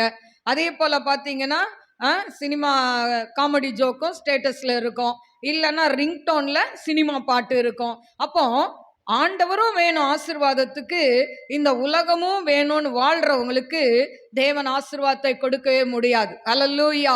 எனக்கு அருமையான தேவ பிள்ளைகளே, அவன் துன்மார்க்கத்துல பிரியப்படாம இருந்தான், தன் அண்ணன்களை மனதார மன்னித்தான். அதே போல அந்த போத்திபார் மனைவி அவள் தவறு செய்ய வரும் பொழுது அதை உதறி விட்டு ஓடி போகிறான். அல்லேலூயா. அவனிடத்தில் இருந்த நல்ல குணம்தான் ஆண்டவர் அவன் வாழ்க்கையில செய்ய நினைத்தது தடைப்படவில்லை. அல்லேலூயா. இன்னைக்கு உங்க வாழ்க்கையில தேவன் செய்ய நினைத்தது தடைப்படக்கூடாது என்று சொன்னால் நம் வாழ்க்கையில நம்ம என்ன பண்ணணும்? தேவனுக்கு பிரியமாயிருக்க வேண்டும். அல்லேலூயா. இன்னொரு நபரை நாம் பார்க்கலாம். மோசே வாழ்க்கையில தேவன் செய்ய நினைத்த காரணம் தடைப்பட காரியம் தடைப்பட காரணம் என்ன அப்படின்னு சொல்லி நம்ம பார்க்கலாம். எபிரேயர் 11:23. மோசே பிறந்தபோது அவனுடைய தாய் தகப்பன்மார் அவனை அழகுள்ள பிள்ளை என்று கண்டு, மோசே பிறந்தபோது அவனுடைய தாய் தகப்பன்மார் அவனை அழகுள்ள பிள்ளை என்று கண்டு விசுவாசத்தினாலே ராஜாவினுடைய கட்டளைக்கும் பயப்படாமல் அவனை 3 மாதம் ஒளித்து வைத்தார்கள். விசுவாசத்தினாலே மோசே தான் பெரியவனான போது பார்வோனுடைய குமாரத்தியின் மகன் எனப்படுவதை வெறுத்து அநித்தியமான பாவ சந்தோஷங்களை அனுபவிப்பதை பார்க்கிலும் தேவனுடைய ஜனங்களோட துன்பத்தை அனுபவிப்பதையே தெரிந்து கொண்டு இனிவரும் பலன் மேல் நோக்கமாயிருந்து எகிப்தில் உள்ள பொக்கிஷங்களிலும் கிறிஸ்துவின் நிமித்தம் வரும் நிந்தையை அதிக பாக்கியம் என்று எண்ணினான்.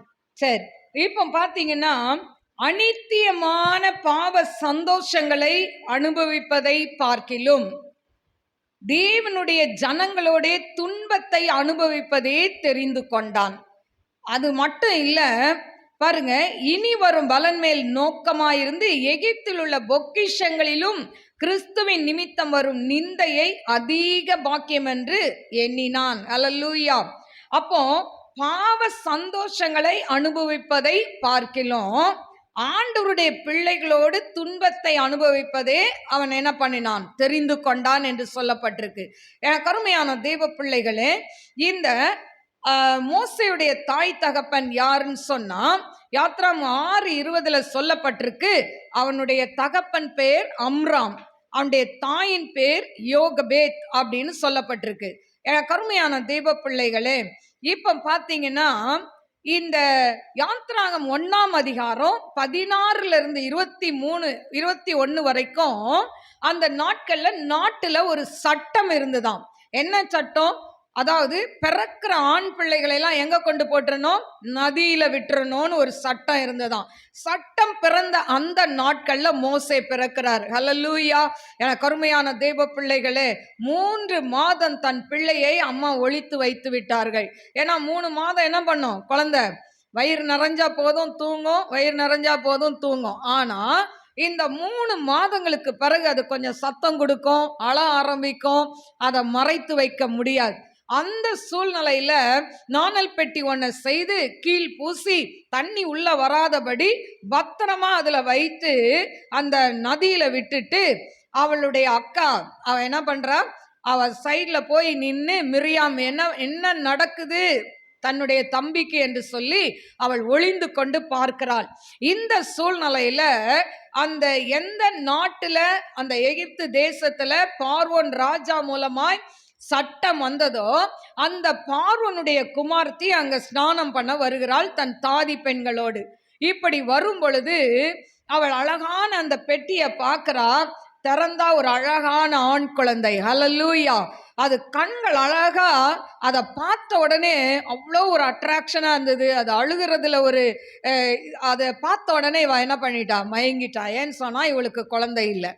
ஆனா அந்த சூழ்நிலையில அந்த பிள்ளையை, எபிரேய பிள்ளையாச்சே, எப்படி தன்னுடைய தகப்பன் கொல்லணும்னு சொல்லியிருக்கிறாரு, என்ன பண்ணன்னு தெரியாம தவிக்கும் போது அந்த மிரியாம் துணிச்சலா ஓடி போய் சொல்றா, இந்த பிள்ளைக்கு பால் கொடுக்கும்படி ஒரு தாயை கொண்டு வருகிறேன்னு சொல்லி தைரியமா சொல்றா. ஆனா அப்படி சொல்லும் போது அவ சொல்றா, போய் கூட்டிட்டு வா. அவங்க அம்மாவே, அதாவது மோசையுடைய அம்மாவே கொண்டு விட்டுட்டு அவ சொல்றா, நான் அந்த பிள்ளைய வளர்க்க உனக்கு மாசம் மாசம் என்ன கொடுக்குறேன், பணம் கொடுக்குறேன் அப்படின்னு சொல்றா. எனக்கு அருமையான தேவ பிள்ளைகளே, எந்த நாட்டுல சட்டம் வந்ததோ அதே நாட்டுல அந்த இளவரசி எடுத்து அவனை வளர்க்கும்படியாய் கர்த்தர் செய்தார். அவர் செய்ய நினைத்தது தடைப்படாது. அல்லேலூயா. தேவன் செய்ய நினைத்தது தடுப்பவன் யார்? பார்வன் ராஜா கூட தடுக்க முடியாது. அல்லேலூயா. பாருங்க, இவன் சாக வேண்டியவன் இப்ப அரண்மனையில சொகுசா, அதாவது இப்போ இவங்க அம்மா கிட்ட போறான். இவங்க அம்மா கிட்ட கொஞ்சம் வளர்ந்த உடனே அவ சொல்றா, வளர்ந்த உடனே என் கையில கொண்டு வந்து கொடுத்துடணும், பால் மறக்கப்பட்ட உடனே கொண்டு கொடுக்கணும். அதே மாதிரி கொஞ்சம் வளர்ந்த உடனே கொண்டு போய் அந்த ராணி கிட்ட கொடுக்கும்போது அவ சொல்றா, இவனை ஜலத்திலிருந்து எடுத்தேன், இதனால் அவன் பெயர் மோசே என்று பெயர் வைக்கிறான். ஹல்லேலூயா. எனக்கு அருமையான தேவ பிள்ளைகளே, அப்போ மோசேக்கு பெயர் வைத்தது அவனுடைய தாய் தகப்பன் அல்ல, மோசேக்கு பெயர் வைத்தது அந்த நாட்டு இளவரசி. ஹல்லேலூயா. பார்வோன் ராஜாவுடைய மகள் தான் என்ன பண்ணா, மோசே. இவன் தண்ணீரிலிருந்து எடுக்கப்பட்டவன் என்று சொல்லி அவனுக்கு மோசே என்று பெயர் வைக்கிறதை பார்க்கிறோம்.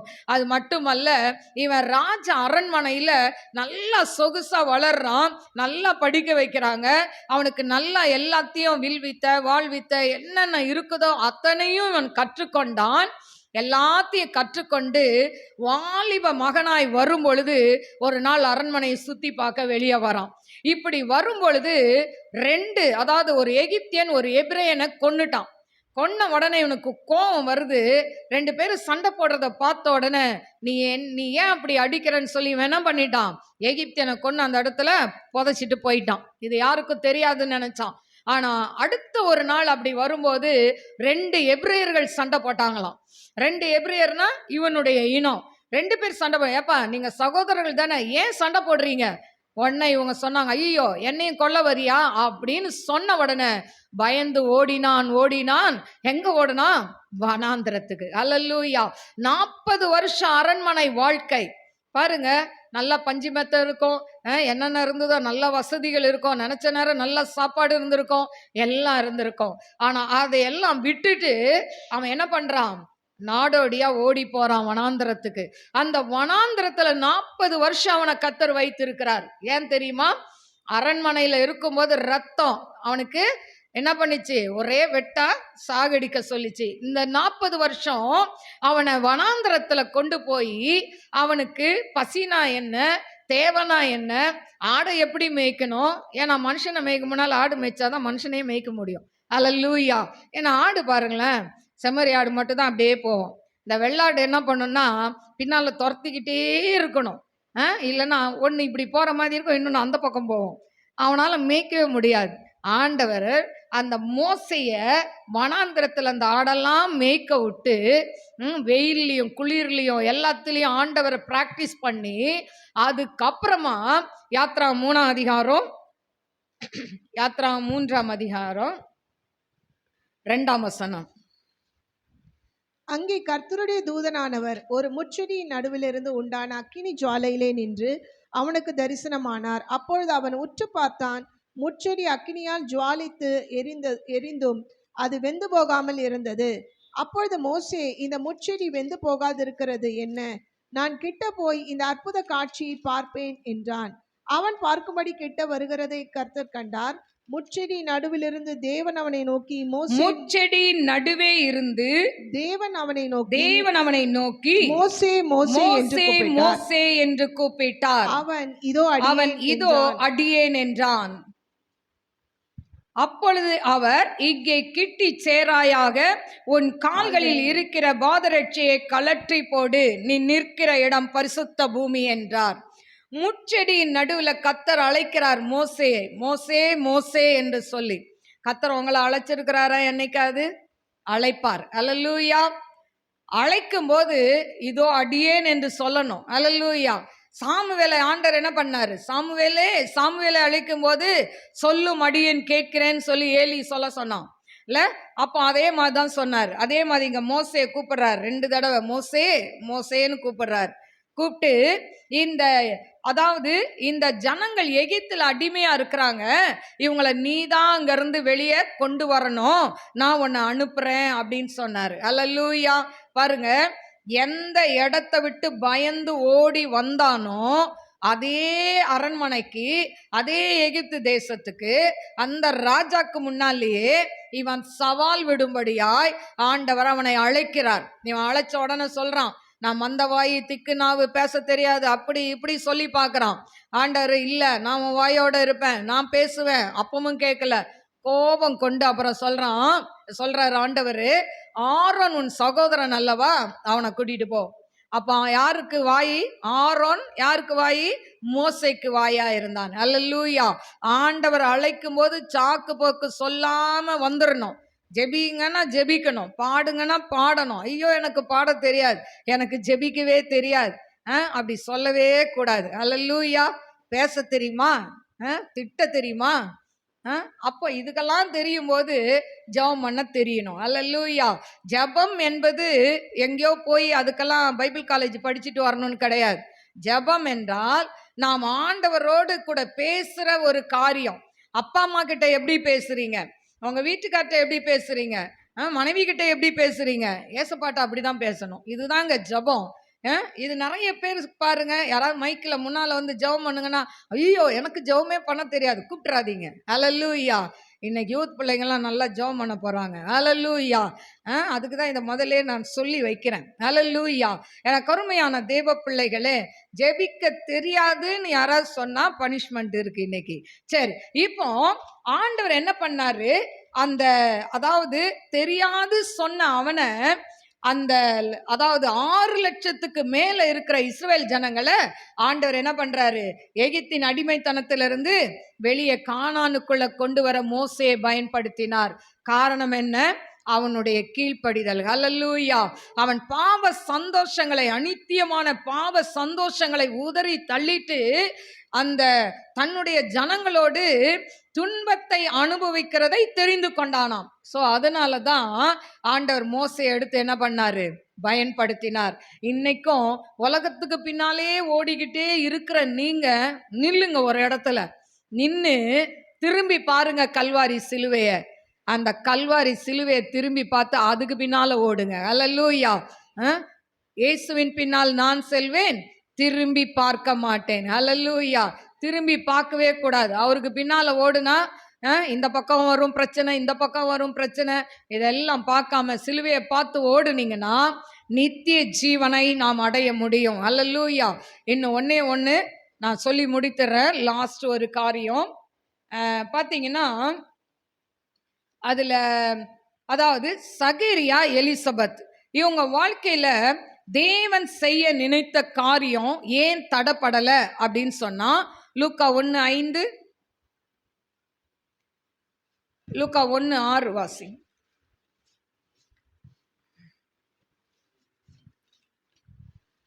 அவர்கள் இருவரும் கர்த்தரிட்ட சகல கற்பனைகளின்படியேயும் நியமங்களின்படியேயும் குற்றமற்றவர்களாய் நடந்து தேவனுக்கு முன்பாக நீதி உள்ளவர்களாய் இருந்தார்கள். பாருங்க, இவங்க 2 பேரும் பாத்தீங்கன்னா ஒரு ஆசாரிய ஊழியத்தை செய்தவர்கள், ஊழியக்காரங்க.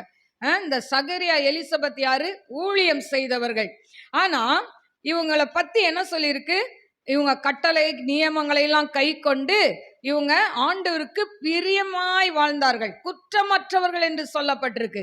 அது மட்டுமல்ல, நீதிமான்கள். ஆனா இந்த நீதிமானுடைய வாழ்க்கையில, ஊழியம் செய்கிற இந்த சகரியாவுடைய வாழ்க்கையில தேவன் என்ன பண்ணாரு? குழந்தை இல்ல. அல்லேலூயா. எனக்கு அருமையான தேவ பிள்ளைகளே, ஒரு ஊழியம் செய்யும் போது அவங்களுக்குள்ள ஒரு குறை இருந்தா ஜனங்கள் அவங்க எவ்வளவுதான் வல்லமை உள்ள ஒரு ஊழியக்காரர்களா இருந்தாலும் அவங்க குறையதான் பார்ப்பாங்க. ஹல்லேலூயா. பாத்தீங்கன்னா இந்த இடத்துல அவர் ஊழியம் செய்யறாரு, அவர் ஆசாரிய ஊழியம் செய்யறாரு, பரிசுத்த ஸ்தலத்துல போய் செய்யறாரு. ஆனா இவருக்கு என்ன இல்ல? குழந்தையே இல்ல. அல்லேலூயா. ஆனா இப்படி முதல் ஆரம்பத்துல என்ன பண்ணிருப்பாங்க? ஜெபம் பண்ணிருப்பாங்க, குழந்தைய கேட்டிருப்பாங்க. ஆனா இப்ப அதெல்லாம் மறந்து வயசான ஒரு சூழ்நிலையில அங்க என்ன நடக்குது? 10ஆம் வசனம், 9, 10. ஆசாரிய ஊழிய முறைமையின்படி அவன் தேவாலயத்துக்குள் பிரவேசித்து தூபம் காட்டுகிறதுக்கு சீட்டை பெற்றான். தூபம் காட்டுகிற வேளையிலே ஜனங்கள் எல்லாரும் கூட்டமாய் வெளியே ஜெபம் பண்ணி கொண்டிருந்தார்கள். அப்பொழுது கர்த்தருடைய தூதன் ஒருவன் தூப பீடத்தின் வலப்பக்கத்திலே நின்று அவனுக்கு தரிசனமானான். சகரியா அவனை கண்டு கலங்கி பயமடைந்தான். தூதன் அவனை நோக்கி, சகரியாவே, பயப்படாதே, உன் வேண்டுதல் கேட்கப்பட்டது. உன் மனைவியாகிய எலிசபெத் உனக்கு ஒரு குமாரனை பெறுவாள். அவனுக்கு யோவான் என்று பெயரிடுவாயாக. அல்லேலூயா.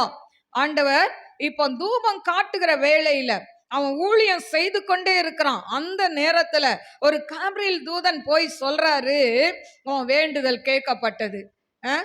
அப்போ அவர் என்ன நினைச்சிருப்பாரு? இவ்வளோ நாள் கழிச்சு நான் வயசாகி போச்சு, என் மனைவிக்கு வயசாகி போச்சு, இப்போ வேண்டுதல் கேட்கப்பட்டா என்ன, கேட்கப்படாட்டா என்ன அப்படின்னு நினச்சிருக்கலாம். ஆனால் இப்படி பயந்து நிற்கும் போது, நீ பயப்படாத, உனக்கு ஒரு குழந்தை பிறக்கும், யோவான் என்று பேர் வை அப்படின்னு சொல்லிட்டாங்க. ஆனால் இவன் சொல்றான், என்ன சொல்றான் பாருங்க, 19ஆம் வசனம். தேவதூதன் அவனுக்கு பிரயுத்தரமாக, நான் தேவ சன்னிதானத்தில் 18ல வாசி. அப்பொழுது சகரியா தேவதூதனை நோக்கி, இதை நான் எதனால் அறிவேன்? நான் கிழவனாய் இருக்கிறேன், என் மனைவியும் வயது சென்றவளாய் இருக்கிறாளே என்றான். தேவதூதன் அவனுக்கு பிரயுத்தரமாக, நான் தேவ சன்னிதானத்தில் நிற்கிற காபிரியேல் என்பவன், உன்னுடனே பேசவும் உனக்கு இந்த நற்செய்தி அறிவிக்கும் அனுப்பப்பட்டு வந்தேன். இதோ தகுந்த காலத்திலே நிறைவேறப் போகிற என் வார்த்தைகளை நீ விசுவாசியாதபடினால் இவைகளை சம்பவிக்கும் நாள் மட்டும் நீ பேசக்கூடாமல் ஊமையனாய் இப்ப இருப்பாய். காபிரியேல் அந்த தூதன் சொல்றாரு, நான் காபிரியேல் தூதன் சொன்ன என்னையே நீ நம்பலையே, அதனால இது சம்பவிக்கிற வரைக்கும் நீ பேச மாட்ட அப்படின்னு சொல்லிடுறாரு. ஆனா அதுக்கப்புறம் எலிசபெத்துக்கு ஒரு குழந்தை பிறக்குது. அவ யோவான் பேர் வைக்கிறான். ஆனா எல்லாரும் சகரியான் பேர் வைக்கலான்னு சொல்லும் போது இல்லை, அவன் பேர் யோவான்னு எலிசபெத் சொல்றாங்க. அதுக்கு பிறகு இவர் பலகையில எழுதுறாரு யோவான், ஏன்னா பேச முடியல, யோவான் பேர் எழுதின உடனே அவன் வாய் திறக்கப்பட்டதுன்னு சொல்லப்பட்டிருக்கு. அதுக்கப்புறம் ஆண்டவரை துதித்து அவர் என்ன பண்ணாராம்? ஆண்டவரை புகழ்ந்து அவர் சொல்கிறதை பின்னால் உள்ள வசனங்கள்ல நாம் பார்க்கலாம். கருமையான தேவ பிள்ளைகளே, இந்த சகரியா எலிசபெத் வாழ்க்கையில தேவன் செய்ய நினைத்தது தடைப்படாததுக்கு காரணம் என்ன அப்படின்னா, அவங்க ஆண்டவருக்கு பிரியமா நடந்தாங்க, தேவனுக்கு அவங்க நீதிமானாய் காணப்பட்டாங்க. அது மட்டும் இல்ல, ஐயோ எனக்கு குழந்தையே இல்லையே, ஆண்டவர் குழந்தையே கொடுக்கலையே, நான் ஏன் ஊழியம் செய்யணும், நான் ஏன் மற்றவங்களுக்கு நல்லது செய்யணும் அப்படின்னு நினைச்சாரா? நினைக்கவே இல்லை. குழந்தை இல்லைன்ற சூழ்நிலையில கூட எவ்வளோ நிந்தைகள், எவ்வளோ அவமானங்கள் வந்திருக்கும், எவ்வளோ பேசியிருப்பாங்க, மலடின்னு இருப்பாங்க. ஆனா எல்லா நிந்தையும் சுமந்துக்கிட்டு அவர் கடைசி வரைக்கும் அந்த ஆசாரிய ஊழியத்தை செய்ததுனால ஊழியம் செய்யும் போதே ஆண்டவர் அவனை ஆசீர்வதிக்கிறதை பார்க்கிறோம். ஹல்லேலூயா. அதனால நீங்க நினைக்கலாம், எங்க வீட்டில் எங்க கணவன் ரட்சிக்கப்படணும், பிள்ளைங்க ரட்சிக்கப்படணும், அப்புறம் தான் நான் ஊழியம் செய்வேன்னா, நீங்க ஒரு நாள் ஊழியம் செய்யவே முடியாது. நீங்க என்ன பண்ணணும்? நீங்க ஊழியத்தை தொடங்குங்க. முதல்ல உங்க ஊழியம் உங்க அக்கம் பக்கத்துல இருக்கிறவங்க, வேலை செய்யறவங்க, இவங்களுக்கெல்லாம் சத்தியத்தை சொல்ல ஆரம்பிங்க. இப்படியே நீங்க ஊழியம் செய்ய செய்ய ஆண்டவர் உங்க குடும்பத்துல ஒவ்வொருத்தரையா ரட்சிப்புக்குள்ள கொண்டு வருவார். அல்லேலூயா. ஐயோ, என் குடும்பம் ரட்சிக்கப்படலையே, என் குடும்பம் ஆலயத்துக்கு வரலையே, நான் ஏன் மற்றவங்களுக்கு சத்தியத்தை சொல்லணும், நான் ஏன் மற்றவங்களுக்கு நல்லது செய்யணும் அப்படின்னு நினைச்சா ஒரு நாளும் நம்ம ஆசீர்வதிக்கப்படவே முடியாது. ஆனா சகரியா அப்படி நினைக்கவே இல்லை. குழந்தை இல்லைன்னா கூட எல்லாருக்காகவும் அவன் ஆண்டவர் சமூகத்துல அவன் ஜெபித்து ஆண்டவர் சொல்கிறதை சொன்னான். அதனாலதான் கர்த்தர் அவன் வாழ்க்கையில் செய்ய நினைத்தது தடைப்படவில்லை. அல்லேலூயா. இன்னைக்கு அதனால எவ்வளோ கஷ்டம் இருந்தாலும், ரட்சிக்கப்படாத கணவன் இருந்தாலும், நீங்க முதலாவது என்ன பண்ணுங்க, ஊழியம் செய்ய ஆரம்பிங்க. நான் ஆரம்ப நாட்கள்ல ரட்சிக்கப்படாத கணவனை வைத்து கொண்டுதான் ஊழியம் செய்தேன். அல்லேலூயா. அதனால ஊழியம் என்பது கர்த்தருக்கு நம்மை தியாகம் பண்ணி நம்மை நாமே வெறுத்து தேவனுக்கு செய்வதுதான் ஊழியம். அதனால நம்ம வாழ்க்கையில வரக்கூடிய பலவீனம், சோர்வு, அசதிகளை எல்லாம் நம்ம என்ன பண்ணக்கூடாது, பெருசா எடுக்கக்கூடாது. நாம் கண்களை மூடி நாம் ஜெபிப்போம். ஸ்தோத்திரிக்கிறேன் ஆண்டவரே, மகா பரிசுத்தமுள்ள நல்ல தகப்பனே, மாக்க ஸ்தோத்திரிக்கிறேன் ஆண்டவரே.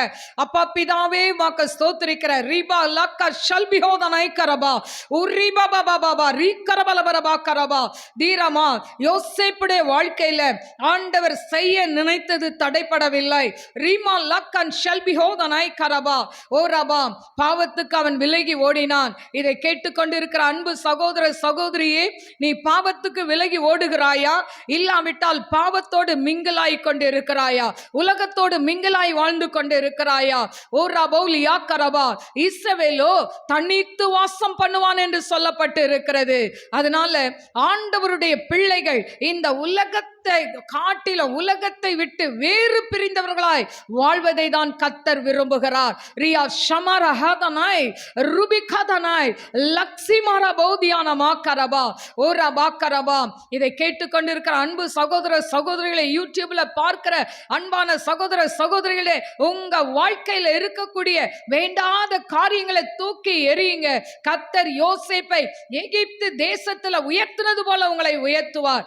மோசேயை எப்படி நாட்டுல சட்டம் வந்து அழிக்கணும்னு வந்த அந்த நாட்கள்லயோ சட்டம் பிறந்த இடத்திலேயே அவனை உயர்த்தி வைத்து அழகு பார்த்தது போல எந்த இடத்துல நீங்க ஆண்டவரை தொழுது கொள்ளக்கூடாது, நீ ஆலயத்துக்கு போக கூடாது, வேதத்தை வாசிக்க கூடாது அப்படின்னு சொல்லி உனக்கு சட்டத்தை போட்டாலும் என் தேவன் அந்த சட்டத்தை உடைக்கிறவராய் உன் மத்தியில இருக்கிறார். ஹல்லேலூயா. ரீபா ஷபோலா ரபிகரபா ஓராபா. சத்துரு கெட்சிக்கிற சிங்கம், அவனை பார்த்து நீ பயப்படாத. ரியோ தோலை கன்ஷலா. உன்னை சர்ச்சுக்கு போக வேணான்னு சொல்றாங்களா, அவர்கள் மத்தியில நீ கர்த்தருக்கு என்று வைராக்கியமாய் நில். ஓ ரிபி கபௌலா ரிபி கரபா. ஒரு நாளும் மனுஷருக்கு முன்பாக என் தேவனை விற்று போடாதே. ரீதா ரைக்க சமாரியாகதனாய் ருபி கரபா தூரபா. கர்த்தர் உன் மேல் பிரியமாய் இருக்கிறார். அவர் உன் வாழ்க்கையில் செய்ய நினைத்தது ஒரு நாளும் தடைபடாது. ஓ ரபௌலியா கரபா. இதை யூடியூப்ல பார்க்கிற அன்பு சகோதரியே, குழந்தை இல்லை என்று சொல்லி பல நாட்கள் பல வருடங்கள் நீ கலங்கி கொண்டு இருக்கலாம். ஆனாலும் நீ கர்த்தருக்கு உண்மையா இருக்கிறதை, கர்த்தருக்கென்று வைராக்கியமாய் வாழ்கிறதை என் கர்த்தர் பார்த்து கொண்டு இருக்கிறார். கர்த்தர் உனக்கு குழந்தை பாக்கியத்தை கட்டளையிடுவார். நீ விசுவாசித்தாயானால் தேவனுடைய மகிமையை காண்பாய். ரூபலா கதரோ மேஷாலஹதனை. ஆண்டவரே, உம்முடைய கிருபையை தாங்கப்பா. அந்த எல்லாரையும் நீங்க பிளஸ் பண்ணுங்க, ஆசீர்வதிங்க. அவங்க கையின் பிரயாசங்களை ஆசீர்வதிங்க. இந்த மாதம் முழுவதும் பிள்ளைகள் ஆசீர்வாதமா இருக்கணும் டாடி. வாங்குற வருமானங்களை ஆசீர்வதிங்க ஆண்டவரே. வீண் விரயங்கள், பண விரயங்கள் குடும்பத்துல வரக்கூடாதாப்பா. நாம மகிமைப்படட்டும். இயேசுவின் நாமத்தில் கேட்கிறேன் பிதாவே, ஆமென்.